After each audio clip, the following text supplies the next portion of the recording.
considered by many to be the Naomi Girma of men's ice hockey in the 1990s.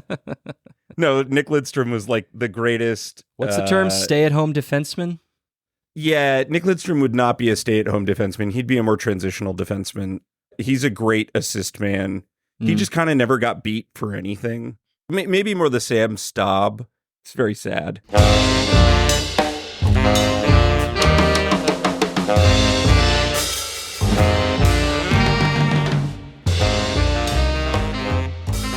Hello, and welcome to Expected Own Goals, Transfers, Summer, Dog Days, League Coming Back Soon edition. I really overdid that one. Nailed it. 10 out of 10. No notes.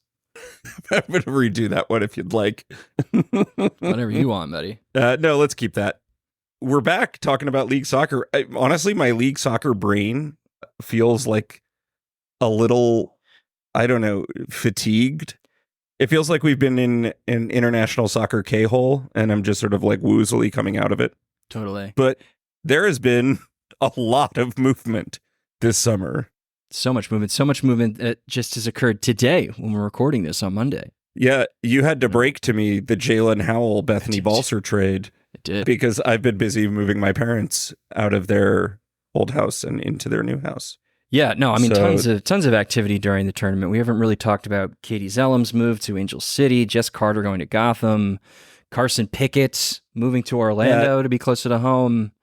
Yeah, breaketh the brain. Yep. Yeah, that's just scratching the surface. No, I'm ready to get back to actual like league soccer and see what's about to happen. You pitch to me what you think the biggest transfer of this summer is, and then I'll hit back with what I think is a bigger one. Or a big one as well. I think we also just haven't fully processed the Bethany Balcer Jaelin Howell move today, which, you know, again, just happened today. But I think if I'm going with my gut, I think the biggest impact signing is Delphine Cascarino to San Diego. We wouldn't have made it past my second one with that in terms of its scope and size. Yeah. Why is this such a big transfer to you? You got to weigh multiple factors here. It's A, the quality of the player, B, the age and the contract length of the player, C, who that player is competing for a spot against, and D, how much more value they are going to raise in an area of need for that team. Delphine Cascarino is a 27-year-old winger that they have signed through the end of 2026 with a mutual option for 2027, who is replacing most likely Mackenzie Doniak in a squad that is desperate for goals and desperate for final third and penalty box creation.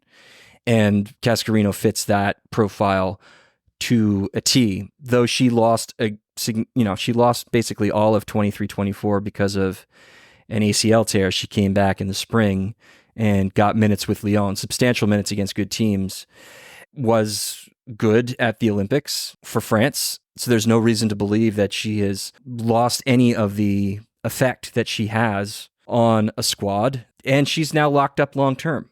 This is a signing you can build around, given the age and the contract length. So I think this is a major, major impact signing for San Diego. Yeah, I agree with you. There are some caveats I'd say with this.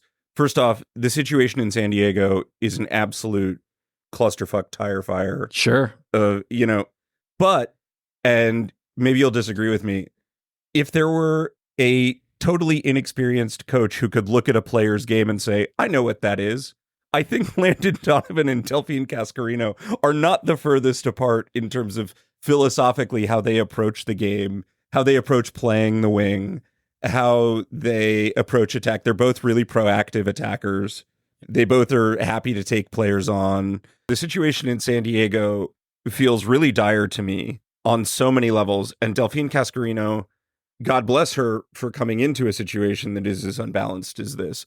But if you're looking for somebody to let Jaden Shaw play in the middle more, if you're looking for somebody who adds a nice amount of depth, who might stand a chance of getting Alex Morgan on the end of stuff, and who's going to offer you two-way play, I think San Diego really, it's a broken clock is right twice a day. I think for all of the disaster going on in San Diego right now, this is something that if I'm a Waves supporter, I can feel genuinely good about. Now, my caveat here is, we've talked about this a lot in relation to Corbin Albert. This is a tougher league than coming out of France. And Cascarino, who has put up good numbers in the Champions League, the NWSL just has a really steep learning curve, or a learning curve that, depending on your style of play, will or won't fit particularly well. I think Cascarino actually is probably built well to play in this league, but I think we probably won't see the best of Cascarino until next season. I think that's fair. And I also think that anyone holding out hope that this is going to somehow get San Diego not only into the playoffs, but potentially into a championship game, maybe want to pump the brakes on that, just because. Yeah, not a magic bullet. No, and also that wouldn't be Cascarino's fault, even if she had some betting in time to do, because the organization is in such shambles at the moment. Thank God that Jaden Shaw, Maria Sanchez, and Delphine Cascarino are there to at least. I think the question marks out there for San Diego are just about what the upper end of their performance could look like this year and whether Delphine Cascarino moves the needle. Yeah, she does. She absolutely does. She does. For me, why this wasn't the most impactful transfer of the summer in my mind is because I just don't necessarily think this moves the needle on San Diego going from, maybe a borderline playoff team to a sure playoff team, because I'm not even sure it does that. Because so many other things are... The cluster of like 6th place to 12th place is so tight that Cascarino could be the difference between finishing in 9th and finishing in 8th. If we're talking about the narrative of like why San Diego is a playoff team, I think Cascarino coming in and immediately fitting in and creating goals for what has been at times an anemic attack, that's absolutely going to be part of that story. I don't think San Diego makes the playoffs with a neutral or negative impact to Cascarino. So for me, what I think is actually the biggest transfer of the summer, and it's by no means like the most glamorous or glitzy, is Carson Pickett to Orlando. Yeah. Which just feels like the last piece that Orlando needs to really solidify their position as the best team in the league. I mean, it's a Galactico signing in a way, a team that's already incredibly dominant in so many areas, just took the best left back in the league and got her for a song because she just wanted to come home. She's from Central Florida. Like that's incredible business. It's house money for Orlando because without her, they're probably winning the Shield or at least coming in second and playing multiple home games in the playoffs.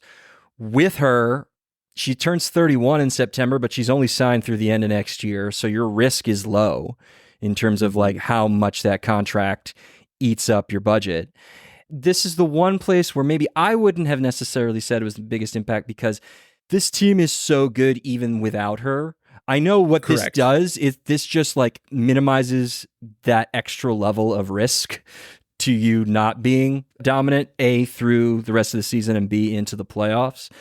So that maybe just takes the shine off of it just a little bit for me. But I think that's just also a matter of subjective point of view. What do you value more and how you value these kinds of things?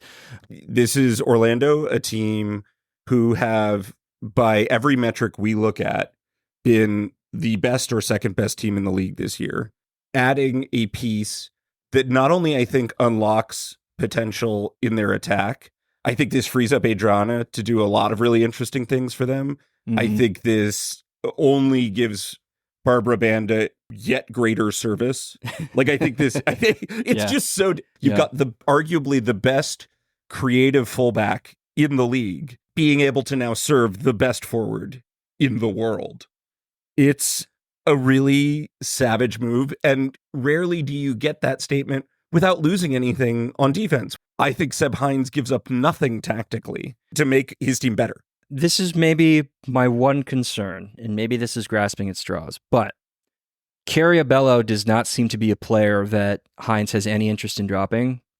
Carriabello is extremely left-footed. Hines, I think, in order to maximize Adriana's width, is going to want to keep a fullback wide on the overlap. And therefore, if you put Brianna Martinez on the bench and kick a Bello over to the other side or move Pickett over to the right, either way, all of a sudden you have an inverted fullback. And how much does that narrow your attacking shape. It's something to think about. The easy fix is to just bench Abello. And actually the data kind of backs that up. Like Abello's net G plus above positional average per 96 minutes so far this season is negative. But Abello seems to be really rated and maybe more importantly trusted by Hines. So how do you fit that puzzle piece together? Obviously, you don't bench Pickett. No one would do that. But what do you do about Abello? I think the tough decision to make based on performance would be to say, well, you're a sub now, Carey, because we also don't really have room for you in the midfield where you played last year. Or do you try an inverter? I don't know. I keep that in the back of my mind of how you try to balance both your attacking and your defending width, given the personnel involved. It's funny because it hadn't occurred to me that you wouldn't bench Abello, just because this in every way feels like an obvious upgrade to a position where you had room to upgrade. And I like the idea of having Abello as a depth piece, both on the wing and in the midfield. That said, the idea of inverting Carson Pickett, I'm on the record pretty much against the inverted fullback, except in the hands of like your Pep Guardiolas and your Jurgen Klopps, just because I think it's a really hard thing to do. And I think it takes a kind of freakish style profile player to make it work, which is why I've never been a big fan of it when Emily Fox has been deployed for the US that way. That said, I actually think Carson Pickett is like bordering on that freakish style of player where one could invert, because she is so good in creation and distribution that I feel like whether it was coming from the flank or whether it was new passing lanes existing through the midfield, she'd kind of find a way. Her entire career is kind of that story anyway. So it hadn't occurred to me that that would be something that Hines might be considering, just because I think Pickett is clearly an upgrade. Yeah. That said, that's interesting room for experimentation for a team that frankly probably does have a little cushion to experiment. They are going to be a playoff team. The final is going to be in Kansas City, so winning the Shield only matters so much if you're Orlando. Right. And they have an interesting points cushion. I think that Hines, who has proved himself to be pretty decisive about the way he wants his team to play and has spent his time building the team in his image, I think it's unlikely to see Carson Pickett inverted. But if there were room for experimentation on an already good team, I don't hate it. I'd see it for 2 or 3 games just to see what happens. I mean, she's never played on the right side before. No, totally. And it's a little late. Typically, you start seeing inverted fullbacks earlier in their career. She'll be 31 in September. I think this is a win now move, taking a fullback with not a lot of time left, low impact, long-term contract, and trying to seize a championship window that you have. If a player of this caliber is available, you go get her. The problem that I'm highlighting is a problem that Hines is actually probably really excited to try and figure out. It's something to note as the regular season progresses. Yeah, I also think that Carson Pickett makes a really good wing sub when you're trying to protect a lead. Or Carey Abello makes a really good, you push Carson Pickett forward and you bring on Abello. Like, I like this as game state options as well. Yeah. I just have like kind of no notes for this move because it feels like such a slam dunk. There are other players who we're discussing here, Cascarino among them, who we might say are better pieces long term. As far as your impact, improving your 11 this season, I'm not sure a player is entering the league that is a better player this season than Carson Pickett. You're not wrong. What's your next big one? It's a dual signing, and we've talked about them in the past, so we don't have to belabor it, but Ludmila and Julia Grosso to Chicago, because Chicago is a team that legitimately is in the playoff hunt, and they desperately need upgrades, both up front and in central midfield. Man, you couldn't do much better, given who was available on the market, than Grosso and Ludmila. So that, I think, is going to really change the complexion of what Chicago's season can look like. Ludmila's a little bit older, but it's basically a 2.5-year deal. Grosso is a 2.5-year deal while being in her mid-20s. And you could very easily see Karen Litzo and Richard Feu pushing for an extension for her and her being open to that since she's Canadian. These two signings have the potential to guarantee Chicago a playoff place. Whereas I don't think either you or I would have said it was guaranteed for that team before. Yeah, I think the upside for both of these players going to Chicago for Chicago's fortune is high. I'm going to call you cheater because that's a twofer. Sure. You just, but I do think they work in tandem when we talk about what Chicago is. But I accept it because it actually shows me a strategic vision. First off, I think both of these players take some of the attacking burden off Mal Swanson, which, given her own Olympic output, I think is necessary. Yeah. Grosso didn't feature as much for Canada as I would have liked.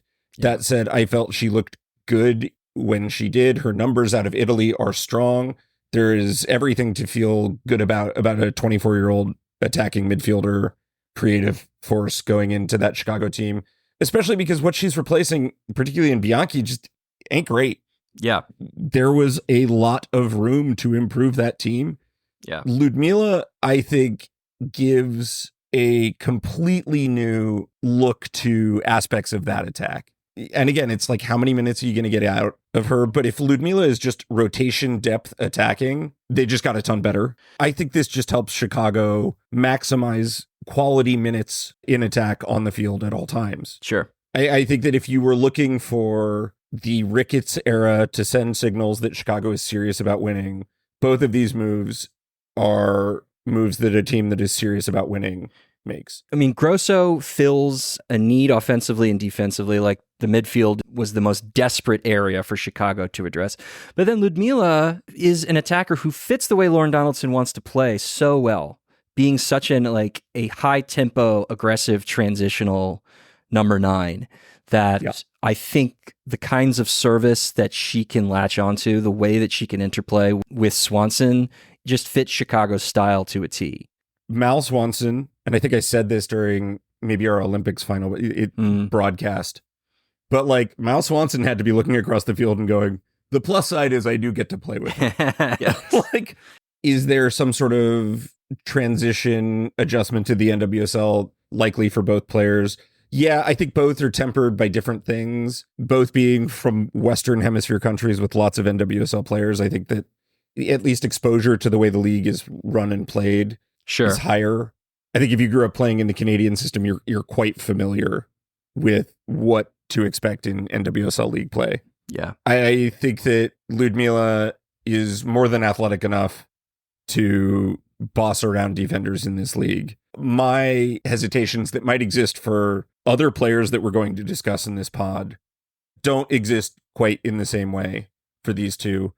I don't necessarily think this quite has the oomph necessarily to get Chicago over the top. But again, if we're talking about narratives and Chicago ends up as a 5 or a 6 seed going into these playoffs, we'll be talking about the impact of Julia Grosso and Ludmila on this team this season.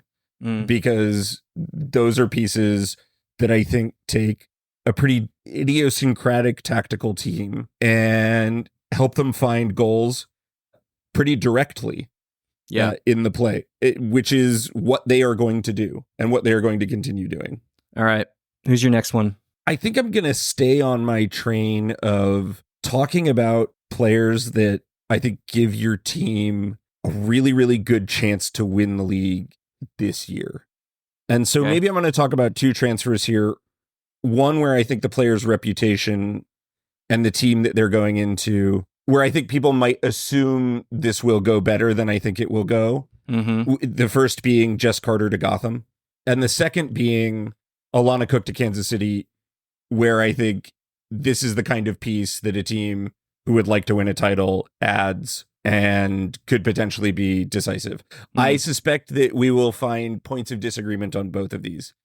I think Jess Carter to Gotham on paper is a big deal. I don't think there's a lot around that. Yeah. Everything that we know about Jess Carter as a player, I think will fit nicely in a Juan Carlos Amaro system. I'm curious to see Jess Carter deal with the athleticism of this league and hop into a team this late in the season with this many pieces that are already established. So I have hesitation here. Where are you at? I find it interesting that you think that she might struggle with the physicality of the league. I don't think she's going to have a problem with that at all. I mean, she's a very physical player. I think more the speed is what I'm getting at. Maybe. Sure. I mean, it's a funny one because this move exists because she is Ann-Katrin Berger's partner. That's why she's there. Thankfully, she's a young, in her prime, high quality defender who they could lock up for 2.5 years. So that's beneficial. I think she provides cover at a lot of different positions. Sam Hyatt's had some struggles. Maitane has not been able to get healthy. Amoros no longer seems to trust Bruninia. And Jess Carter can play either center back role, and she can play as a fullback. So if you need right back cover, she can do that. If you need center back cover, she can do that. There have been a lot of players coming in and out of that back line, either through managerial choice or through injury. So this feels like a player of quality that helps give Amoros cover at some pretty necessary places. It's a Galactico signing for sure. Yeah, I think it has a lot of value, and she scored against Chelsea today in a friendly, which is funny. I can understand where you worry about the pace of play, but I don't know. That doesn't seem to jump out as a primary issue when, a player like Emily Sonnet is either playing next to you or in front of you, who can do a lot of that aggressive defending. Same thing with Jenna Neiswanger, I think, and with Tierna Davidson for that matter. So there are areas where if she can't keep up, there's cover. And she's so tactically flexible, not just in her positioning, but also in what kind of system she plays in. She can play in a back three. She can play in a back four. She can play on either side of the field. Like, that just has a lot of value, especially when, you played in a World Cup final with England last year and you've won a ton of trophies with Chelsea. That feels smart, and it feels like Amoros and the team over there covering their ass. That's where they've had consistency issues in terms of personnel. What I think, though, is interesting is, despite all of the consistency issues in terms of personnel that they've had, Gotham remains one of the best 3 defenses in the league. Well, it's kind of like, how do you slice it? If you're looking by, total XG allowed, there's been nobody better. But when you look at, on a per shot level, they're, the XG per shot that they're giving up is they're 9th in the league. Which kind of tells you that maybe they need some solidity to prevent counterattacks. And Carter's got a lot of familiarity doing that. Yeah, I think you've actually keyed in on where systemically as a defense, I actually think they don't need Jess Carter. And as far as what an individual defender can do against elite attackers, I am not totally sold on the idea of Jess Carter against the best of the best. And I think I'm getting at when we get to the playoffs. That said, all of your points about the current uncertainty in how Amoros wants to line up, we're going to see a lot of Jess Carter. No question. Down the stretch. Whether Jess Carter is a perfect piece going to Gotham, this is a team I've rated highly all season. And maybe I think the best case scenario for Jess Carter's impact doesn't get you a much higher floor than what their current defenders already have created. I take your point about the shot quality that Gotham is giving up, but I don't know if Jess Carter answers that question. Well, I don't know. I think maybe you're more convinced about her risking getting beaten for pace than I am. I can believe that it would happen, but I think I need to see it first. Yeah, and totally.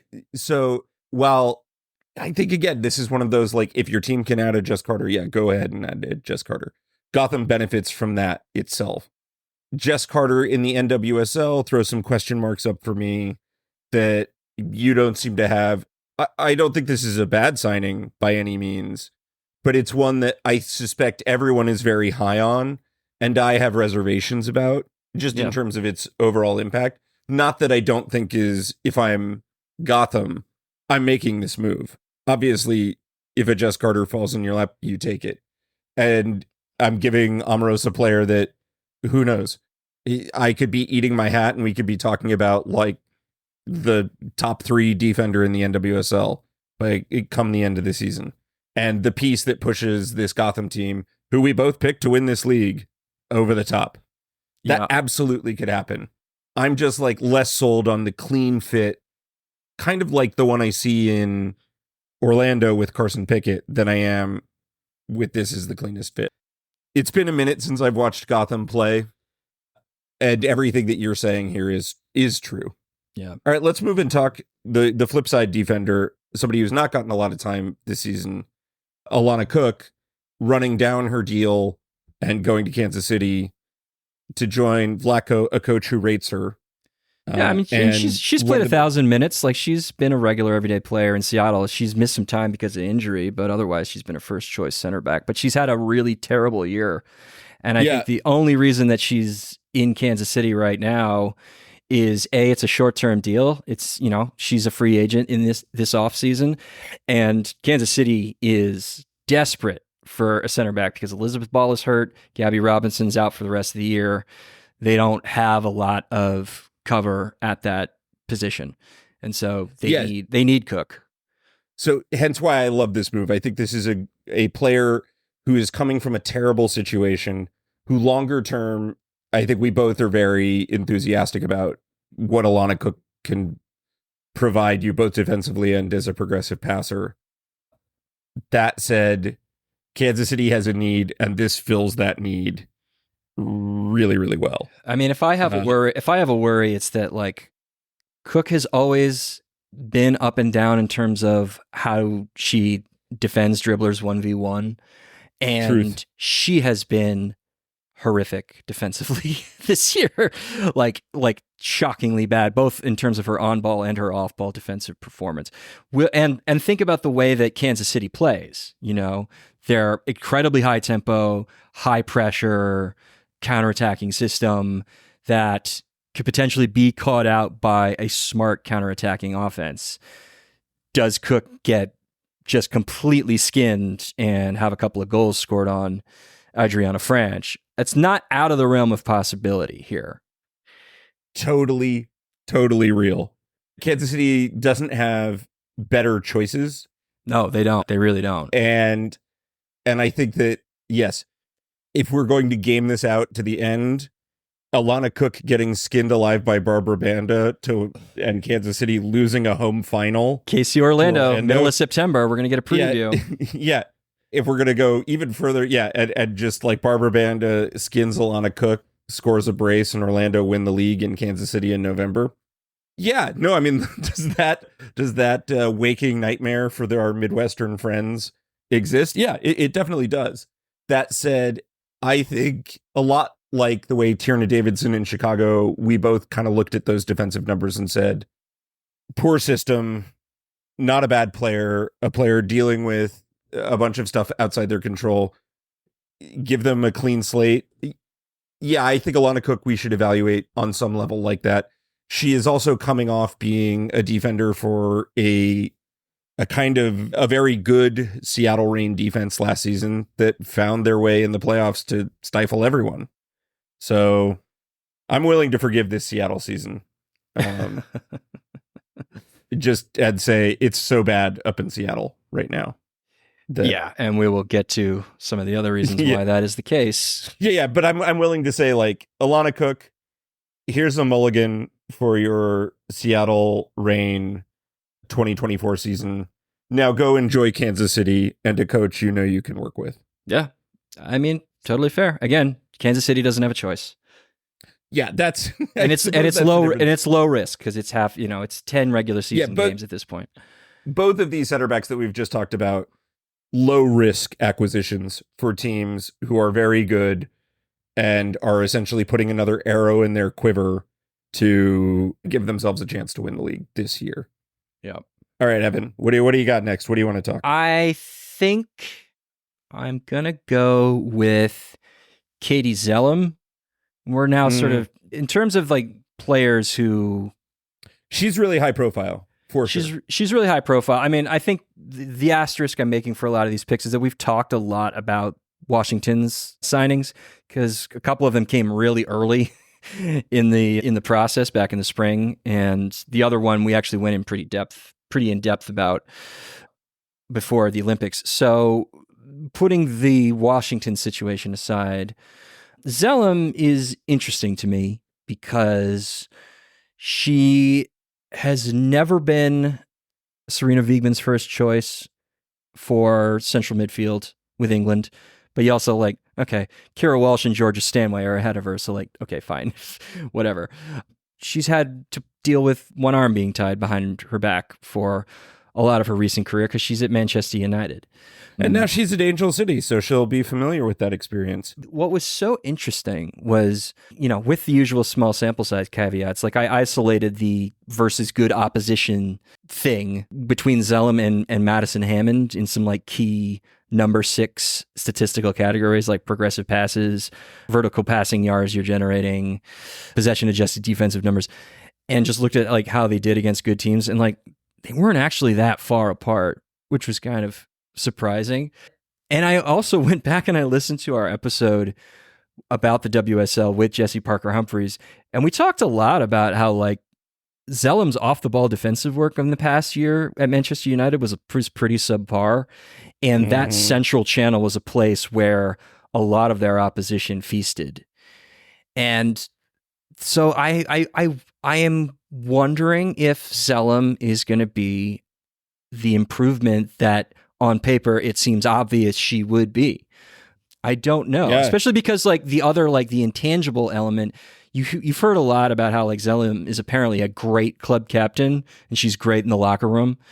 Well, for whatever on-field issues we have with Madison Hammond, she has the same reputation at Angel City, that she's great in the room. So how much of an advantage are you really getting on those kind of soft skills with Zelem? All this to say, it feels weird to argue that she's not making Angel City better in central midfield, but also you could have just kept Amandine Henry and figured out, done better business and not had to worry about going Zelem in at all. So as it always is with Angel City, it's one step forward, 2 steps back. Yeah, you got to the point that it was going to get to, which is to say you had a Katie Zelem months ago and you let her go because of bad financial planning. Yeah. Older, but potentially a better Katie Zelem. Yeah, correct. And now you have Katie Zelem, who I think the path forward here is potentially playing a double pivot and keeping both Hammond and Zelem on the pitch. I think it's inevitable because you just don't have anybody else. Yeah, I just don't. It's funny because you also have Rocky Rodriguez on this team. Angel City is just so poorly constructed that that Katie Zelem, who I think is a little bit overhyped because of the pedigree of playing for Manchester United, who themselves are a little bit overhyped to a lot bit overhyped. I think Katie Zelem is a good PR signing. And from a footballing perspective, I don't think moves the needle a ton necessarily for Angel City. Yeah.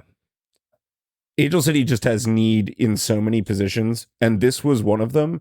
But this isn't the kind of seismic improvement that was needed.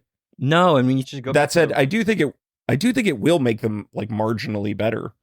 Yeah, but marginally isn't enough, I think, for given where they are right now, especially if they have any playoff ambitions in mind. Going back to the Rocky Rodriguez point, now that Clarisse Lebion is gone, and they don't have anybody, literally anybody that they could even argue could play every day as a number 10, unless you are really, really ready to commit to Kennedy Fuller full-time. And if you're not ready to commit to Kennedy Fuller full-time, then Rocky's getting pushed up in an area of the field where she is not optimized for at this point in her career. So you have Rocky playing the 10 with Hammond as a double pivot with Zelem. Zelem's going to have to do a lot of covering for Hammond. And if Zelem's off the ball defending, as Jessie Parker Humphreys believed, is not up to scratch, that no problems have been solved here. Yeah, no, I mean, Katie Zelem does not help you score more goals. It is up in the air whether she helps you prevent more goals from being scored. And that's the name of the game, guys. Yeah. So I think this is a pretty low impact move, even if it is one of the flashier names and flashier signings coming to this league this summer. Let's move on. No question in my mind, now that you've brought up Katie Zelem, that we should talk about today's news, which I'm still taking on board, and that is Jaelin Howell to Seattle for Bethany Balcer, a move that I think makes very little sense for Louisville and even less sense for Seattle. I definitely agree with you on the Seattle point. A little bit more mixed on the Louisville point, because one of the things Bethany Balcer gives you something different. And well, for one thing, the log jam in attack that Bev Yanez just has never seemed to be able to settle on has faded a little bit down the stretch. Like Emma Sears is not scoring or creating own chances for herself in the way that she was at the beginning of the year. Raelyn Turner's not seeing the field as much as she probably should be. Yep. And it's the striker position that Balcer is there to address. She's not a winger. So like whatever problems exist on the wing for Louisville, namely in the form of Kayla Fisher and Alexa Barr, they're not going away, and Balcer doesn't fix it. But Balcer does, I think, give you an improvement over Turner, if only because of experience. Like their XG per 96 are pretty equal. I think Balcer's like 0.36, Turner's 0.4, but Balcer's got 5 more years of professional experience under her belt. So all things being equal, I'll go with Balcer. And I trust Balcer, especially now with a player like Savannah DeMello to work with, and without a player like Jordan Huitema creating a bunch of positional redundancy when they're both on the field, at least streamlines some of those central attacking areas for Louisville. So I don't hate that. I actually think that's a pretty smart thing. And also, you know, we've talked about it from the jump, from our season preview, about just how much positional redundancy exists in central midfield for Louisville.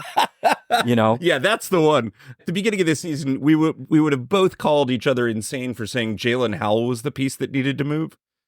But this has not been a Jaelin Howell season. It's not been a Jaelin Howell season. She's lost a lot of playing time, and not just because of injury. Well, you know, at the same time, Marissa DeGrande's had a pretty nice year, and Taylor Flint's had a great year. So, I mean, Taylor Flint can be like rightfully aggrieved for not being on that Olympics team based on the season she's had, and should be in the mix in that U.S. women's national team midfield for years to come.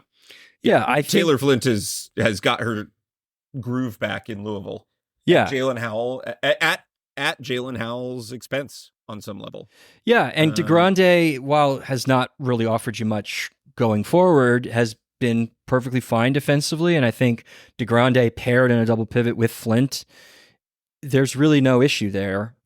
So Louisville's like main problem is like, where do you get wide passing now? I mean, like losing Carson Pickett is the problem for Louisville. It's not losing Jaelin Howell and gaining Bethany Balcer, in my opinion. Yeah, I agree. It's Seattle that's like, what the fuck are you guys doing? Apparently you don't think you need to score goals, but you do need 8 number 6s and number 8s clogging up your midfields. Okay, so in defense of Seattle's move, one that I do find totally head-scratching, we have known Laura Harvey has not been a Bethany Balcer person for a minute. Yeah, or it's like, you know, she's getting, you know, Balcer has played a lot. It's just that Huitema and Balcer, their profiles are too similar for them to ever really be functional on this at the same time. Yeah, and frankly, I prefer Balcer to Huitema. Ditto. I know you do. Yeah. But we were both sort of aghast down the stretch last year as Bethany Balcer got limited to no time in the playoffs in Seattle's run toward, you know, ultimately losing the title. Mm-hmm. We both were sort of shaking our heads wondering why Bethany Balcer wasn't a bigger piece of that. And I think we have to come to terms with the fact that, like, Laura Harvey just ain't a Bethany Balcer person. I don't know if that's quite it. What's going on behind the scenes of this deal is that Balcer and Leslie Gallimore and Harvey talked about an extension in the offseason. last year. Yeah. And Balcer stated quite plainly and transparently, to her credit, like she was thinking about making a change. She was thinking about wanting to find a different environment.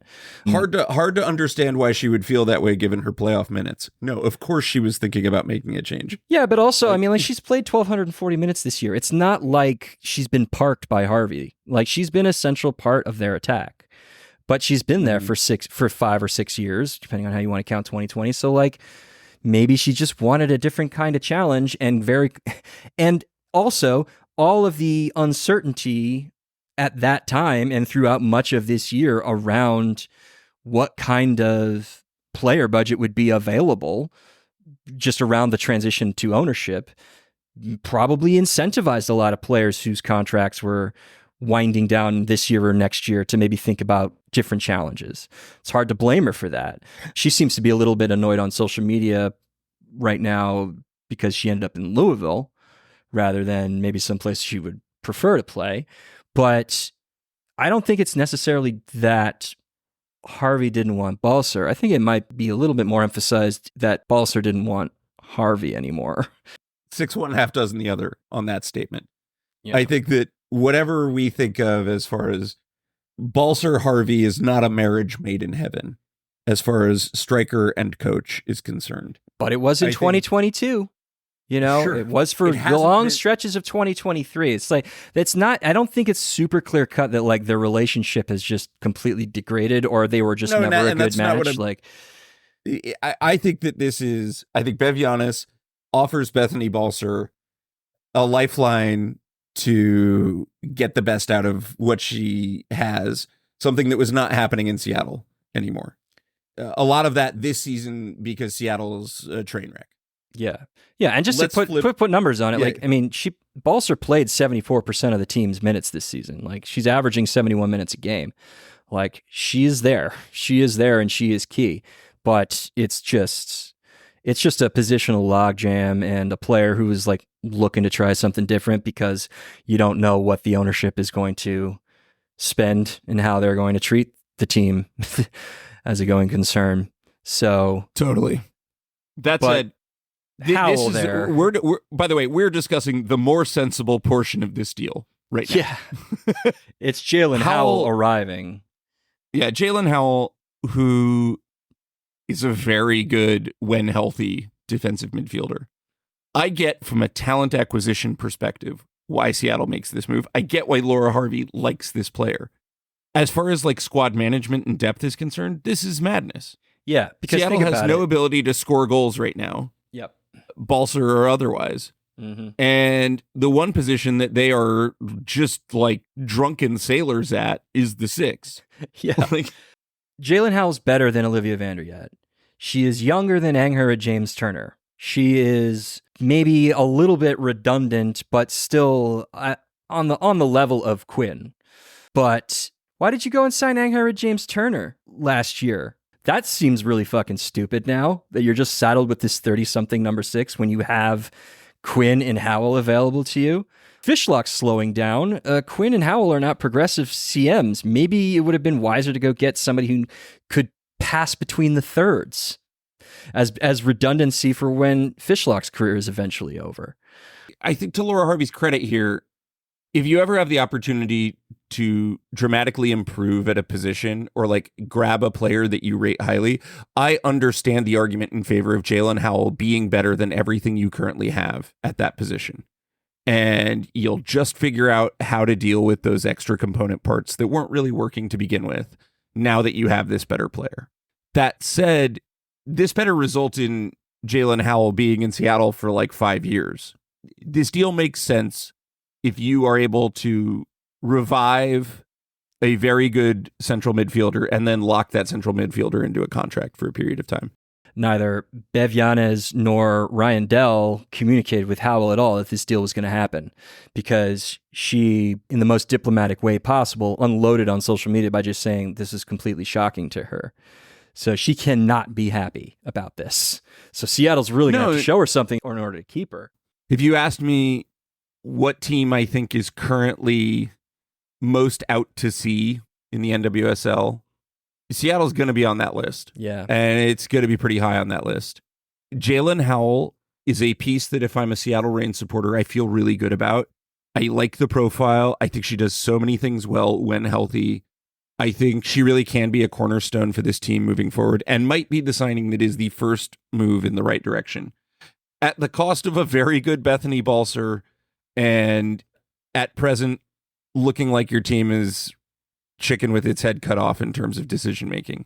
Yeah. The one good thing is that you got the better player in this deal, I think, all things considered, and that the long-term prospects of this player are very good. But yeah, lots of questions. I don't love Jaelin Howell going and playing on, the clink turf for all things injuries concerned. That said, this deal is just like pretty baffling in terms of the log jams it creates immediately. Are either of these teams attempting to win this season? It sure felt like Louisville was giving it a go.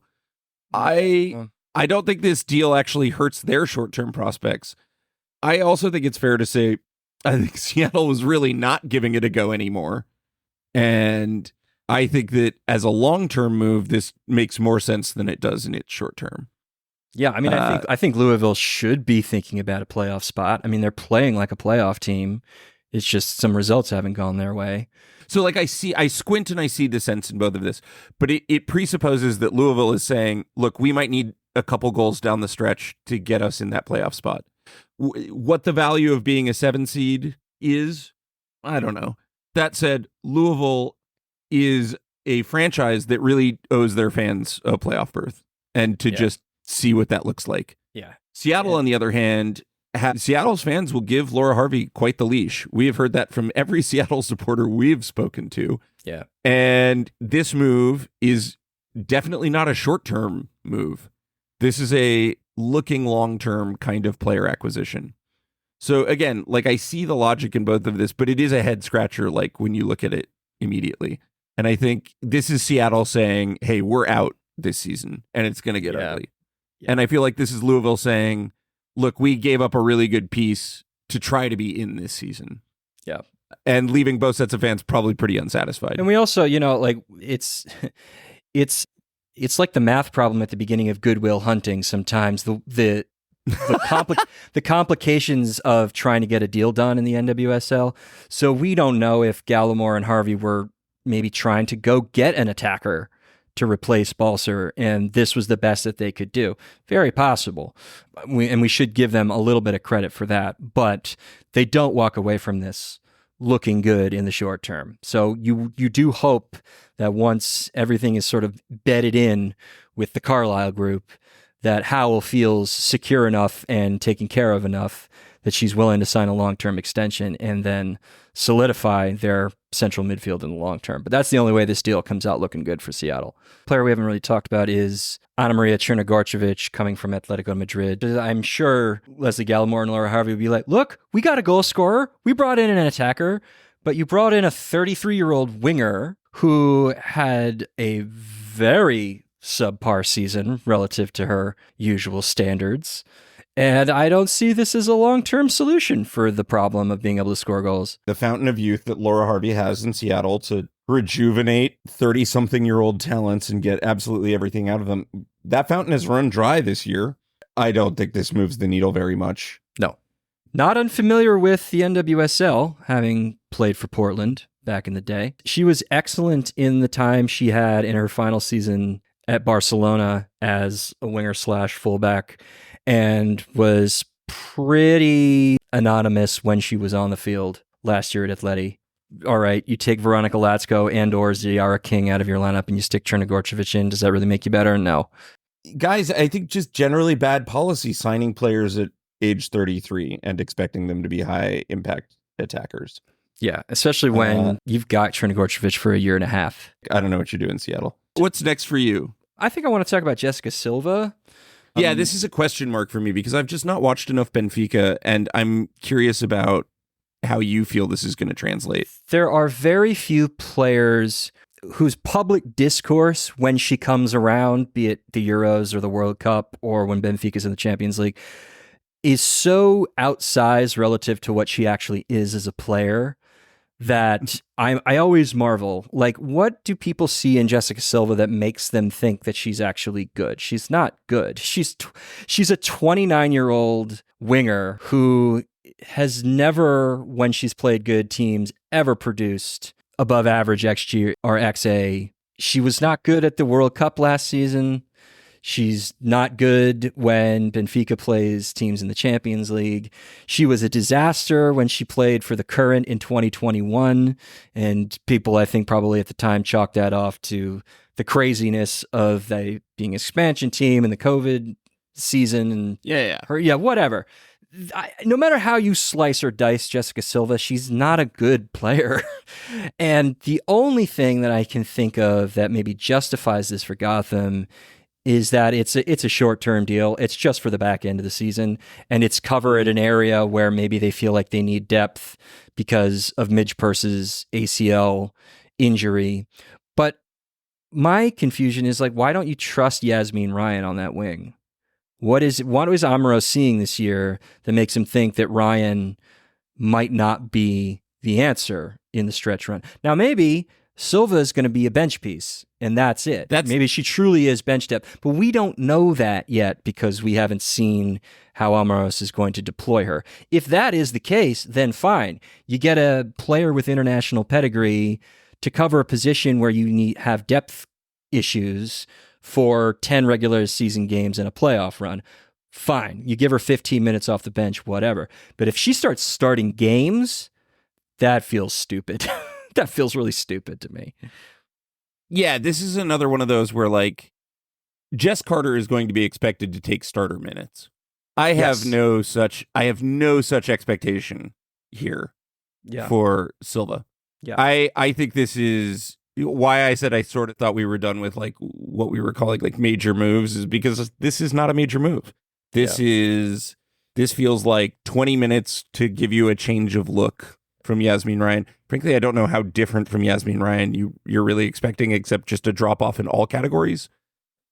But yeah, I think this is just, does this make Gotham worse? No, it doesn't, unless Amaros starting Silva, in which case, yes, this makes Gotham worse. Yeah. And that's not how you want to talk about a transfer. You don't want to talk about a transfer like, if this player gets minutes, woe be that team. I think we should circle back to two teams that we've talked a lot about. Let's start with Washington, who I think are about to get a lot better. Well, this is interesting. So we talked about Rosebon Kouassi before the Olympic break, and we know where she is going to fit in the system. Saw a little taste of that when they played Arsenal in a friendly over the weekend, and she looked quite impressive as the left winger. We talked about Lacey Santos, who is the earliest of these signings because she signed all the way back in April. We have not talked much about Esme Morgan, who in limited time with Manchester City was, like, pretty impressive. It's a positional question of she can play either flank as a fullback. So who does Jonathan Heraldez prefer? Does he prefer Gabby Carl or does he prefer Casey Kruger with regard to Morgan? Or does Morgan, because she's only 23, start on the bench to begin this process and eventually work her way up to the 11? Yeah, but that's the one for me. Yeah, but she's signed through 2027. Like, she's the long-term play here. She's going to be one of those players along with Kouassi who you build around. So you don't necessarily have to think too hard about how she fits in for the 2024 issue. I want to talk about Santos, because Santos was signed because, going back to, like, how these deals work behind the scenes, you're talking to the player and their agents for weeks, sometimes months before the deal gets announced. Mm-hmm. So Santos gets announced in April before Atletico Madrid's season is over. That means that they had been talking to her for quite a while. Probably 6 months. Approaching that. What player plays Lacey Santos' position, and what player wasn't necessarily a player who you thought was going to become the potential face of your franchise? Croy Bethune. No, again, now it becomes a question of, like, how do you balance Santos and Bethune in the way that Giraldez is going to want to play? I put it to you. I knew that this was coming. I think, again, this is one of those. 6 months ago, you and I on this podcast would have said, Croy Bethune, very promising. Lacey Santos, what a signing for Washington. Yes. I'm sure we said some version of that. Yeah. Wow, that's great. Lacey Santos makes all the sense in the world. This is a champagne problem. Sure. When it turns out you have the best, like a top 5, top 10 attacker in the league, just sort of come out of draft pick. And you still have Lacey Santos, who isn't any worse than we thought she is. Mm-hmm. I don't know. I choose the problem of figuring out how to get these players minutes. We've also seen Washington unafraid to dispatch players who have previously been efficient for them. Ashley Hatch, we're looking at you, in favor of something that suits and fits the system. Look, if Washington doesn't change anything down the stretch run and just uses Lacey Santos here and there, they're still a really big threat to win this whole thing. If they can find a way to deploy Lacey Santos in addition to their already high functioning attack, they're yet further on the road toward a title. But then the question becomes, who do you drop? If you want to play Santos and Bethune together, who goes to the bench? Is it Hal Hirschfeld? I don't think Kwasi is droppable based on the talent that we know she has and the position that she needs to fill. Rodman's not droppable. Sarr is not droppable. Andy Sullivan, given the position she plays, is not droppable. And so then you have to figure out, how do you balance Hirschfeld, Bethune, and Santos in the system? I think down the stretch, you're managing Croy Bethune's minutes in preparation for a playoff run, and who better to manage those minutes with than Lacey Santos? I think that this is kind of a non-problem for me. I think Trinity Rodman is in dire need of having some minutes spelled. And so if she were to just get the entire month of September off while you're betting in Lacey Santos, there are not, which is, I think, probably not outside Geraldo's own sense of flexibility. So then you throw, Bethune on the right wing instead? Yeah, possibly. Or Santos. You just have options. And the question of what is your best lineup is when you can kick down the road into October, November when you're in the playoffs. Have some fun, experiment. The baseline performance for this team is already really high. Make sure you're managing Trinity Rodman's minutes. Make sure you're not burning out Oulimata Sarr. None of these players should be seeing 90s. Give these players mix and match opportunities to play with each other and see if something doesn't emerge. This is the fun experimentation when you just have a good team. Also, Hal Hirschfeld played a lot of minutes. This is a long rookie season for her too. There are some minutes to be spelled there. I think you'll see Santos and Bethune on at the same time when Washington is forced to face breaking down low blocks. You just get that double creativity. I think as far as landing spots for very good players coming from Europe, this is a good one. There is time to bet in. There is time to get this right. I just feel really good about all of these moves for Washington. I guess I see Santos off the bench, spelling Bethune getting full weeks off, Kwasi spelling Rodman for full starts, and for stupid heavy travel, and making sure that Bethune and Rodman have really fresh legs for the playoffs.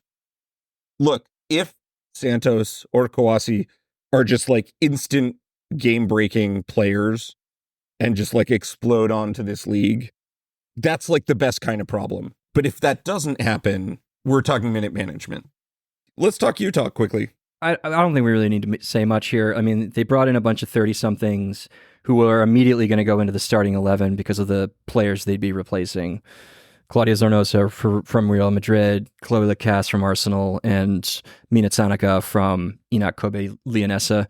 These are longer-term deals than you would have thought, but that's probably what it required for Utah to be able to get these deals done. Yeah, they're all the wrong side of 30. Yeah, it bothers me. This makes the team better, but that doesn't mean much. They could improve with these signings and still finish 14th.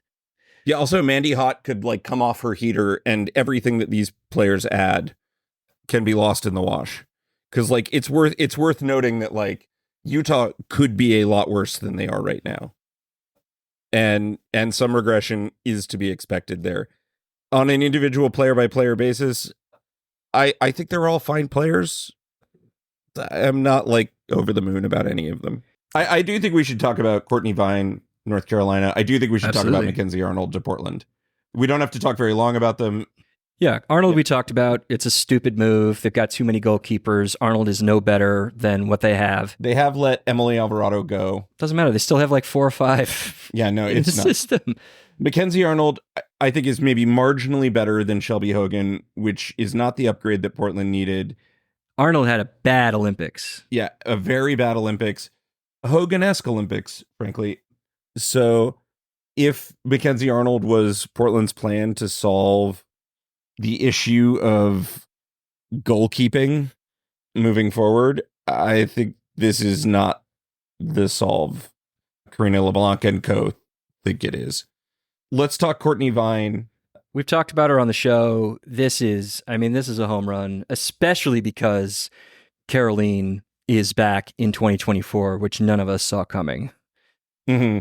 Like, yeah, this is just a really nice depth piece. And it's a flyer on an attacker who is not 33, who is 26. Great age to sign an attacker. I'm not sure she's a depth piece. I think she has to go into the 11.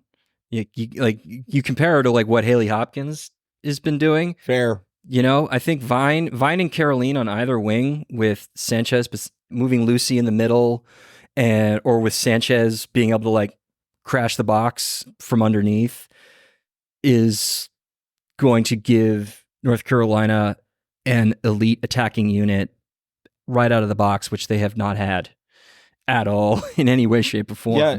Like, I mean, North Carolina has been sitting for me all season as the 6th best team in this league. This moves the needle a little bit for me. I of course have questions about like how much of what she was able to create in Australia can translate to the NWSL. But honestly, athletically, I like the profile a lot. And with the addition of Caroline coming back, even if Cortnee Vine isn't a huge hit, North Carolina just got a lot better. They just did. I think she has a good chance of hitting because Vine loves playing in transition. Her physicality is well tested based on like what happens in the A-League. So, you know, if you look at whatever she did in the Olympics, I think you can chalk that up to Tony Gustafsson just like losing his mind and just not putting his best players out on the field. I think she's got a really good chance, especially with the way that North Carolina like to play with Ashley Sanchez breaking in space. It's Nahas ball that gives me pause with Cortnee Vine. But also, it's the one thing that Nahas ball really needs is pace in behind, you know? It's counterpoint. It offers them attacking counterpoint to what they sort of do primarily. And how much Nahas like views that as like a wonderful compliment piece is how much mileage I expect North Carolina to get out of this signing. Suddenly North Carolina is like a shitty out if you're drawn against them in the playoffs. If you are not a member of our Patreon subscription tier, go on over to patreon.com/xowngoals. That's the letter X own goals, and sign up today for only $6 a month. You'll get all of our bonus episodes, as well as access to our Discord server and our monthly-ish live stream watch-alongs that we're going to be doing for the rest of the regular season and the playoffs. So our when it counts live stream watch. That's right. That's exactly how we are going to be handling it. So, and it's $6 a month. It's a pretty good deal. Follow us on social media at XOwnGoals. That's the letter X own goals. If you believe we've made an own goal, email us at expectedowngoals@gmail.com. That's the letter expectedowngoals@gmail.com. And we will be back next week to truly get back into our groove and recap the weekend's action in the NWSL. Let's go crazy. All right, Let's talk soon. go Bye. crazy. Yay!